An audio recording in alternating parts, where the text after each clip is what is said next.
right, so we've been talking about chemistry and we are going to continue talking about that. Don't forget your presentations are due on Friday. You are presenting to me on Friday because while we are talking about chemistry right now, our next topic will be on parts of the cell, the organelles of the cell, that kind of thing. So, continuing with chemistry, this is bothering me, it's not straight. That's better. Okay. So we mentioned briefly last week about bonding, hydrogen bonding, and how, remember, ionic bonding and covalent bonding. Those were the two specific types of bonding we mentioned. Now, there is another type of bonding that is a little bit different. So, hydrogen bonding is a type of bond that is important, especially with water. So, with ionic bond, is the electron given away or is the electron shared with an ionic bond? With an ionic bond, is the electron given away or is the electron shared? Given away. Correct. So with an ionic bond, the electron is given away. Okay, so with a covalent bond, is the electron given away or is the electron shared? Shared. Shared, correct. So those types of bonds cause chemical reactions, and that is going to lead to a completely different kind of material being made. So that leads to hydrogen and oxygen combining to make water. So completely different kinds of things being made. So the oxygen atom carries a slightly negative charge in water, and the hydrogen atoms carry a slightly positive charge in water. And we talked about like the shaking hands, how sometimes when you shake hands with somebody, somebody can have a really strong grip and grab your hand really, really strongly. And sometimes when you shake hands with somebody, somebody can have a very weak grip. And when they have a very weak, wimpy grip, then they just don't hold on very tight. Well, the same thing happens with water. With water, the oxygen holds on really, really tight. And with the hydrogen has a very weak grip. And because of this, the oxygen has a slightly negative charge because it's holding on to those electrons a little bit tighter. And the hydrogens have a slightly positive charge because they are losing their electrons a little bit. Now, it doesn't really change, I mean, it's still water. The only difference we're seeing is that it's slightly positive and it's slightly negative. So the water molecule is slightly polar. It's still water, but it's slightly polar instead.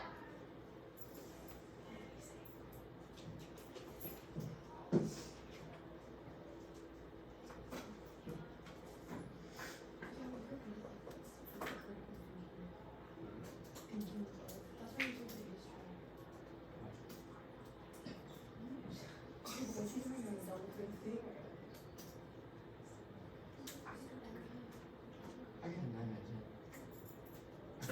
Oh, let me check my order first. He's the only thing I messed up because I forgot to my direct correlate quotation marks. He took off 2 for that. You're so great.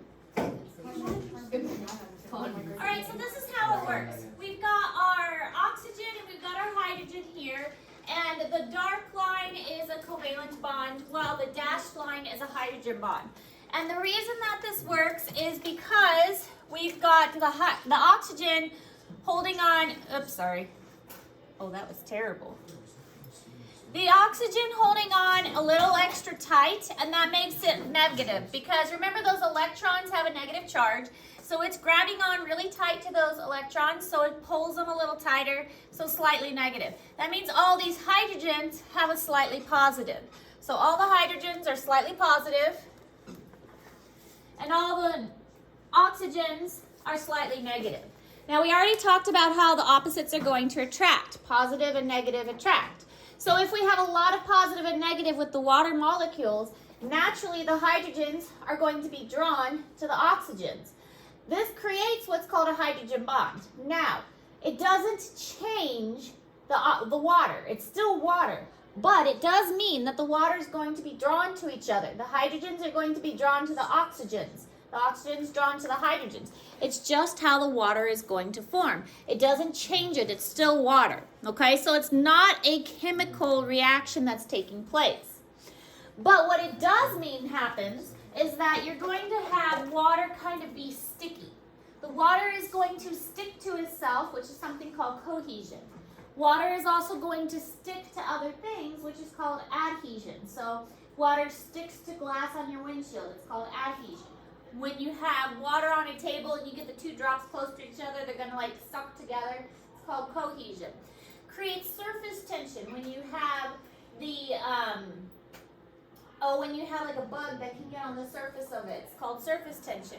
So these hydrogen bonds allow the water to stick together. Now, hydrogen bonds are actually quite important. When you have one single hydrogen bond, itself is very weak.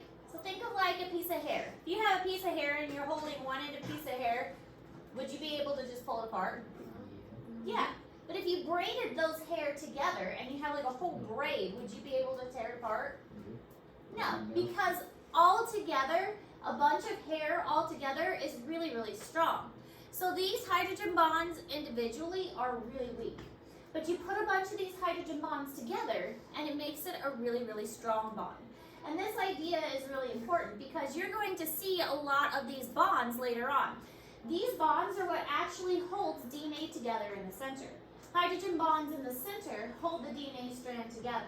This is important because DNA actually separates so it can be replicated and then zips back together when it's done being replicated.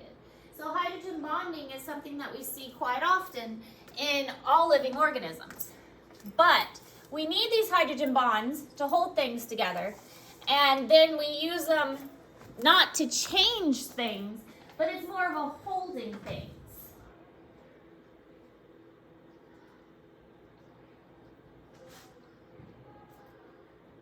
The slight positive charge of a hydrogen atom in a water molecule can attract an atom with a slight negative charge, such as the nitrogen in a molecule of ammonia.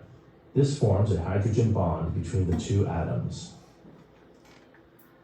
Multiple hydrogen bonds can hold two large molecules together, or stabilize the twists and folds of a single large protein. Hydrogen bonds join the two strands of a DNA molecule. Although hydrogen bonds are weaker than covalent bonds, extensive hydrogen bonding has a major role in the structure and behavior of DNA, water, proteins, and many other substances. So again, individually they're weak, but if you put a lot of them together, they become quite strong. They're also really important in proteins, like the video was saying. By having them in proteins, it holds the structures of the proteins together. Proteins kind of fold and wrap around each other, and by folding and wrapping around each other, the hydrogen bonds hold them in place. This is similar to what's called a peptide bond. Peptide bonds do similar things by holding them in place. So a hydrogen bond is an attraction between a covalently bonded hydrogen atom and another atom taking part in a separate polar covalent bond. So basically, they're holding on to their electrons a little bit differently, causing positive and negative charges, and this is creating a not as strong, it's not a covalent bond, it's not an ionic bond, it is a bond that has a positive and a negative force, but the important thing is it's not changing its principal makeup. It is just causing a connection. It's causing them to be attracted. And so we've all seen like the DNA ladder appearance. And we'll get into this a lot more because we do a whole section on DNA. And what joins this ladder here in the center, these are hydrogen bonds. And this needs to get split and then reattached and split and reattached. And we're only able to split and reattach this because of those hydrogen bonds.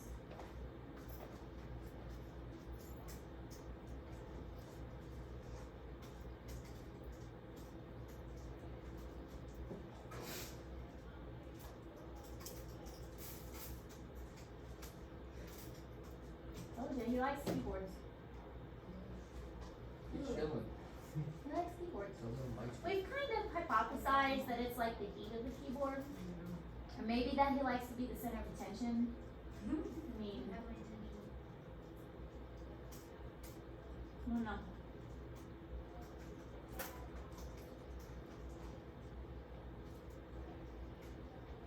Guys, look your milk over. I want it to go way later.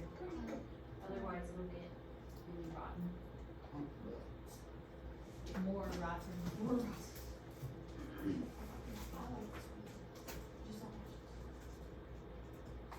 Think of it. It was really hot earlier. I think it's hot.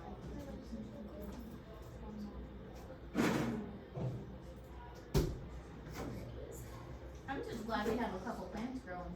Last year we had nothing.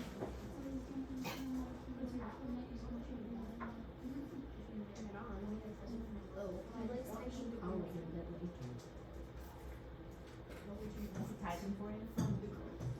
Yeah. Only commas though, so.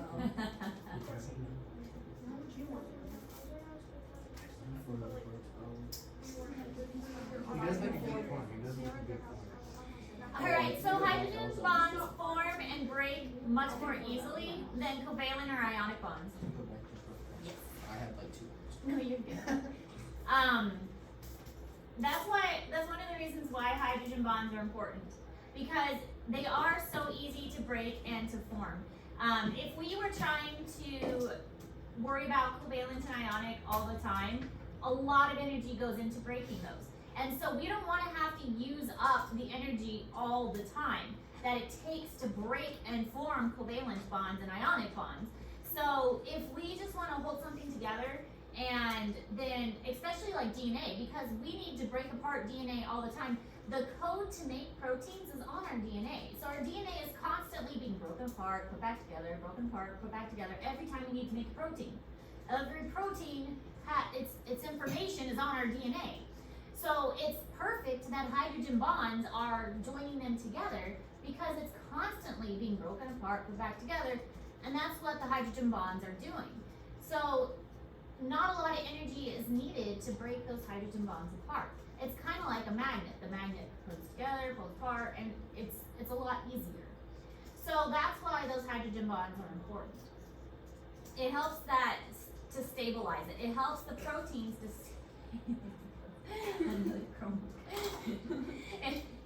it helps the proteins to stay in the structure that they need to be.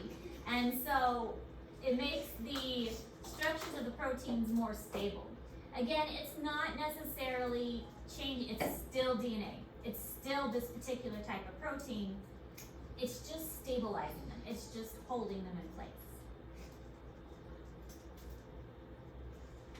I'm actually just hitting the space bar.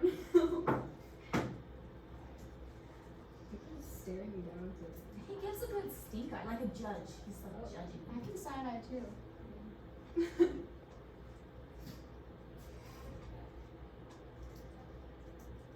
What's it called? RBF? Yeah. He kind of does. Yeah. Yeah. What the? It was a little kid.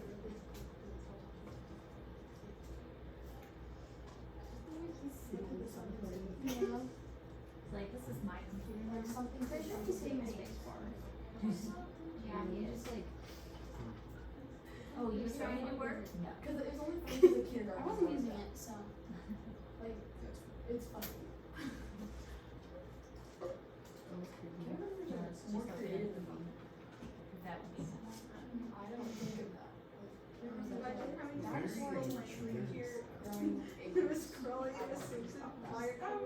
Lizard people on Chromebook. Last year, they almost accidentally trained him to poop on paper because they kept like slipping paper underneath him when they knew he hadn't gone to the bathroom. And so it's like they were training him to poop on paper. So, because they always like made a little paper diaper and put it under him so that he would poop on the paper. And it's like they were potty training him. My friend was telling a story the other day. He said someone's not happy wearing a diaper, and he pictured his dog wearing a diaper. I should have asked him why his dog was wearing a diaper. girl dogs have to wear diapers because mammal animals have menstrual cycles. Dogs probably suffer too. What? It's just like, I haven't seen it before, but it's like, so little. No, Quincy. Just gonna. Actually, I would Rick. Hold on. my dragon shiny skin off of his head. Wow. That is so impressive. I wanted to just like Take I feel like it's right I there. wonder if it would just come and hit Brady's face. Are we good with this? Either way. Alright, so here's just some examples of how the covalent, ionic, and hydrogen bonding works. And you can see that it's just grabbing that electron stronger, and so it's making a negative force a slightly positive force, and so it's creating that hydrogen bond between them. The hydrogen bond is going to cause like this clustering effect, which is what we call cohesion. This picture is in Google Classroom for you. So water has some special properties that allows this, or that puts this hydrogen bonding into effect. One of it is that the polar effect of it allows it to separate ionic compounds easier. So remember we learned that sodium chloride, which was what? What's sodium chloride? Salt. Sodium chloride, which is table salt, is an ionic compound. So when you put an ionic compound into a polar substance like water, it's going to naturally break it up. So salt actually dissolves really well in water because this is naturally negative, this is naturally positive because it's an ionic compound. So the slightly positive hydrogens are going to surround this. The slightly negative oxygens are going to surround this because they're naturally drawn to it, and it separates it out. So that's just kind of how ionic compounds and water work together. Naturally draws it apart. Now, water is something called an excellent solvent. It's actually called the universal solvent. It dissolves things wonderfully in nature.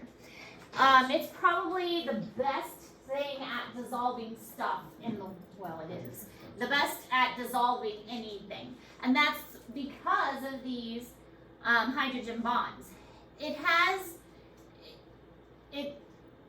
There are things that are hydrophilic, which means water loving, and there are also some things that are hydrophobic. Hydrophobic means water fearing.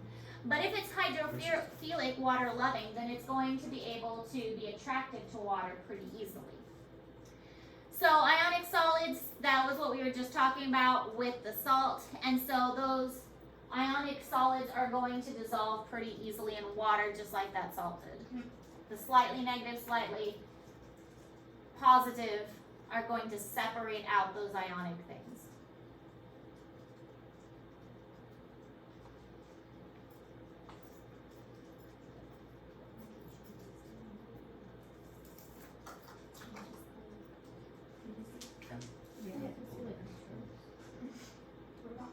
I didn't say you didn't have to, man. Sorry. Why are you so worried about these things? I don't know, Daryl. I don't know. Maybe this is loud. Sorry.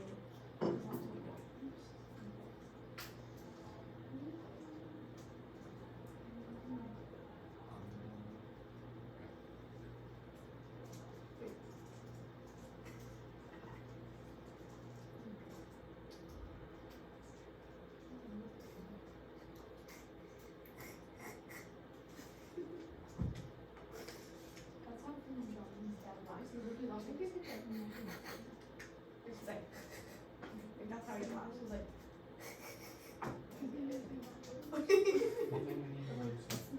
Freaking Chaos laugh is the most contagious thing I've ever heard. Like, I'll just do that. I don't know. That was a great guy. She's so funny, bro. And Jack is so funny. Jack, that dude is real Jack and Jill. Jack. Jack and Jill are making me laugh so much. Second one. Want to do the fishing station? Let's go there. Get your fin out. Yeah.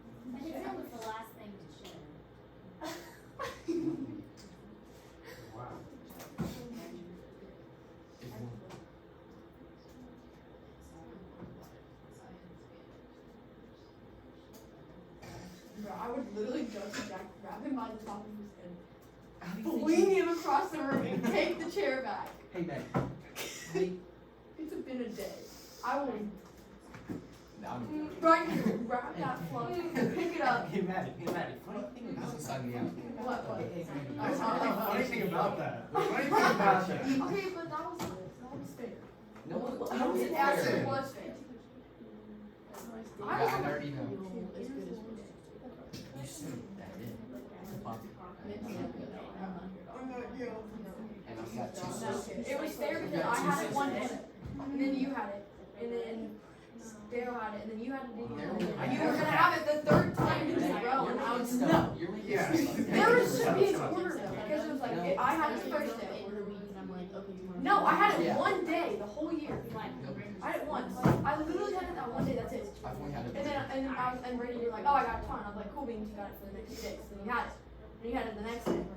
Then it was the weekend. Then it was Tuesday. And you had it again. And I got mad. So I took it. I thought Poppy was gonna swing at me, not gonna lie. She was like trying to grab it back, and I was like, no, I can't do this. I was scared. I was like scared. And I just was sat on the ground and looking at it. Because I was sat on the ground. I just would have been sitting on the ground like this. If you hit me, I'll cry. It's so bad. Pain is so bad.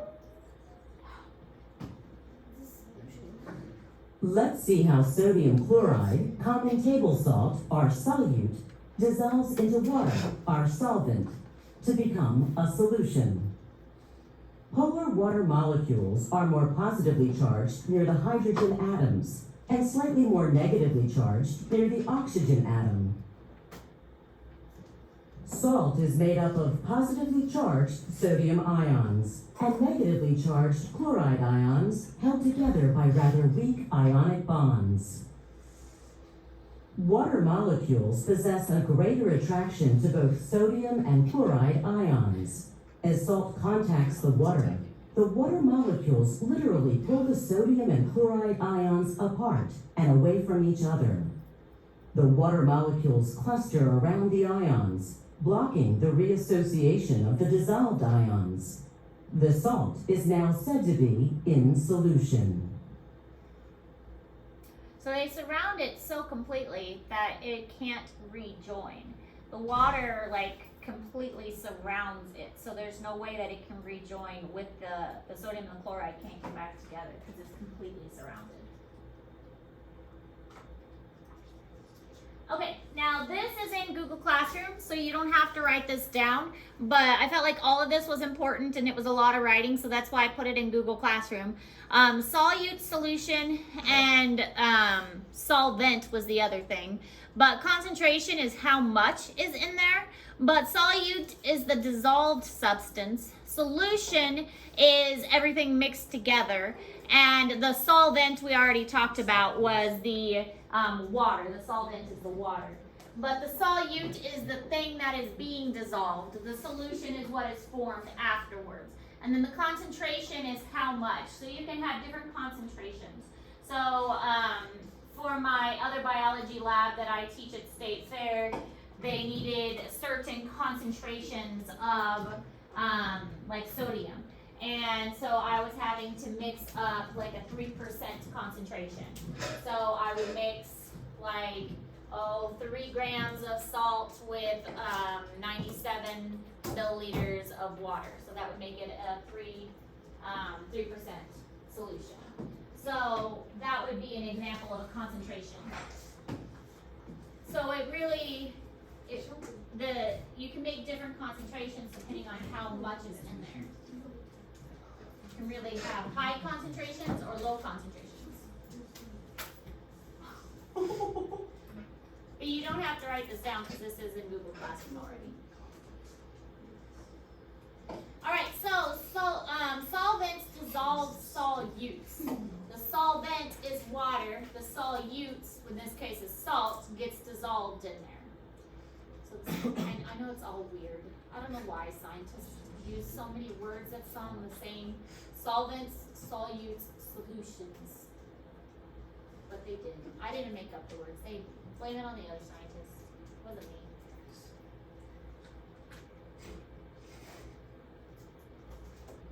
The other scientists did. Actually, I'm. Really Are you science or science? Remember what? Remember what?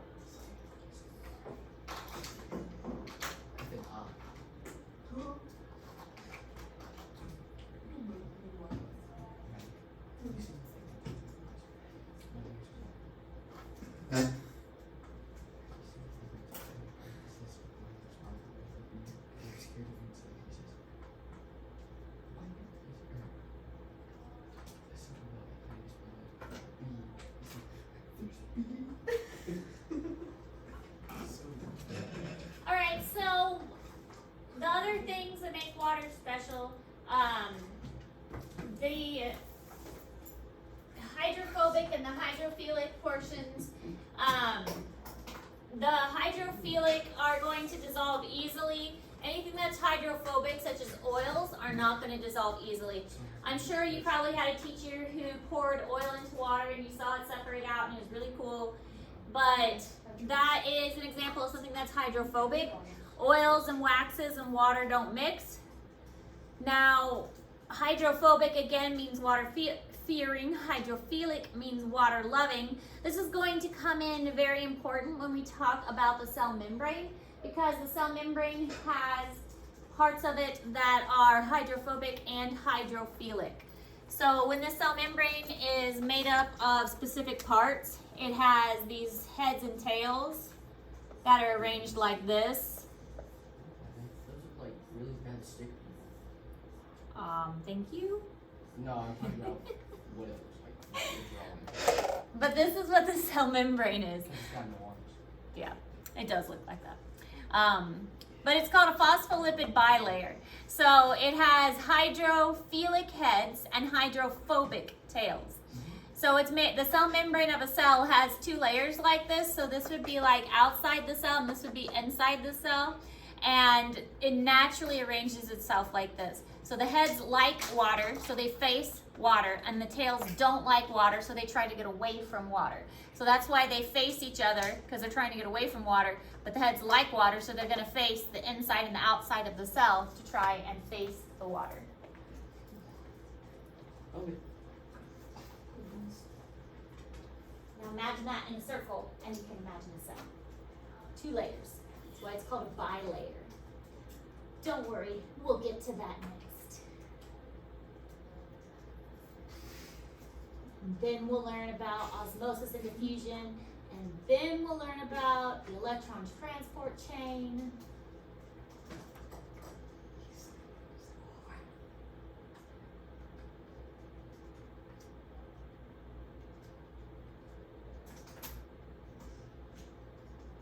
So much fun stuff to learn about. Isn't biology fun? Yeah. Good answer. A+.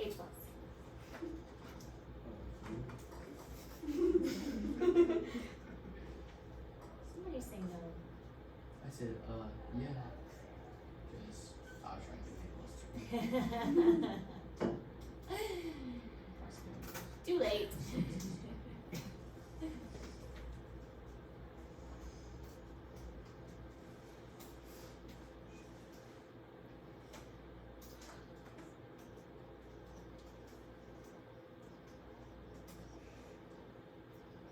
Inspection like thing coming for insurance.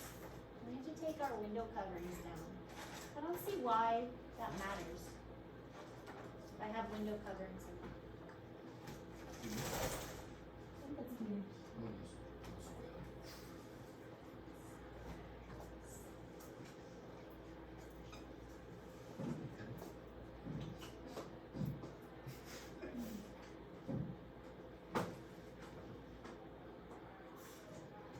We're good? Everybody good?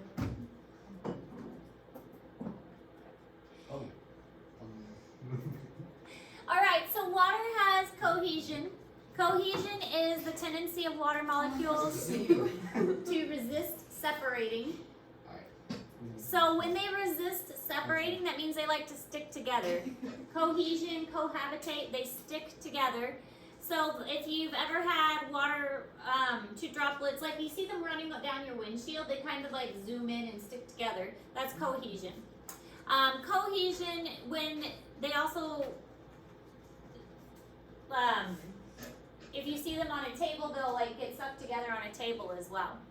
So evaporation is the transition of a liquid to a vapor. It's resisted by the hydrogen bonding as well. So the hydrogen bonding really wants to keep everything together. So when water evaporates, it's resisting that. So it takes the energy and the heating up to make evaporation happen.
I'm worried because he's so active, he usually gets really active right before this. Ah! What is that? No, something's in my ear. Is that normal? What? Something just like bubbled in my ear. Probably not normal. It was scary. It feels so weird. Wait, is it actually the same? What? It just started reading. I was like, whoa. Yeah, I like did that. So I was like, maybe I'm the only one hearing that. Wait. You know how funny that would be? That would be terrifying. Okay, hold on a second. Let's see how many It just went like. Okay, not many. We got this. Okay. Just All right. put So your water also stabilizes temperature. This is why fish can stay alive in a pond over winter.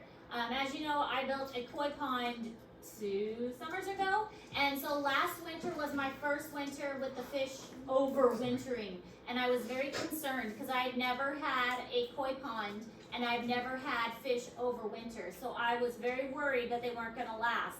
And they survived, and I was very thrilled that my fish lasted the winter because there were some very cold temperatures last winter, and I was very pleased that my fish survived the winter. And this year I had some beautiful, like they've gotten large, some big koi. So I'm hoping that they do as good this winter too. But How deep is it? it's only like this deep. So, but I had a aerator, some bubblers, and I had a rock that kept a portion of it open. So. Well, we have a trough that's probably this tall, Uh-huh. that's about that full of water. Mhm. I had 2 fish in it, no bass and a crappie, and no aerator or anything to survive. And then I let them go at the beginning of the summer. See, so they're pretty hardy. We have minnows, we have goldfish, we have 4 koi. But I had aerators and I had a rock that kept the surface hole open. But the thing with water, the top freezes, and then underneath it stays stable. So, but this year I have a turtle, and I hope he's gonna be okay. So we'll see. The turtle. All my turtles died before. So. The turtle, he was in the classroom last year, and he overwintered in the classroom. But I can't find him, and he only pops up occasionally. I see his head like every few weeks, and that's how he lets me know he's still alive, because I see his head every few weeks, and he's like, okay, he's still alive, but then he disappears again. So I'm assuming he's gonna overwinter himself, because there's no way I'm gonna catch him. So. But water stabilizes its temperature. It usually is more stable in the water than it is on land. So that is another property of water that's pretty special. Water temperature doesn't change very much, like land does.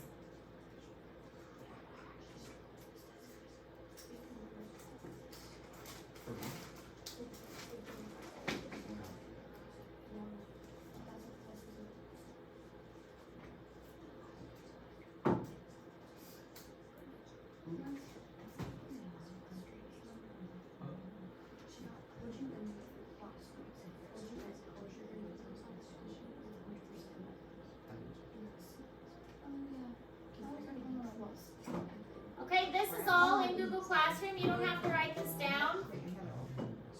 Well, there's only one thing you had to write. One line. Uh-oh, what happened? What'd you guys do? Who's that for this? Is that the end? No, I hit a button wrong. But this is in Google Classroom. These terms you definitely need to know. These are special about water. It's all on one slide to help you remember. Cohesion, adhesion. We talked about both of those. Adhesion is water sticking to other things. Capillary action we didn't talk about too much, but this means that water can climb up small tubes. They used to go to the doctor, you get a little blood draw, and then you stick a tube in it and it gets sucked up the tube. But water can go up small tubes. This is how water gets from the roots of a plant to the tips of a tree, is this capillary action. Also temperature regulation, and water is the universal solvent. Again, all of this is in Google Classroom, so you don't have to write this down. But a lot of this properties of water is due to the hydrogen bonding effect that water has. Can you stop, please? So here's just an example of how the hydrogen bonding works. When ice forms, the other thing with water is that frozen water becomes less dense. This is why ice cubes float to the top, because it expands when water freezes. You can also imagine this. If you have a frozen water bottle, the water is going to expand. It makes the bottle expand. So frozen water expands, becomes less dense, causes it to float to the top.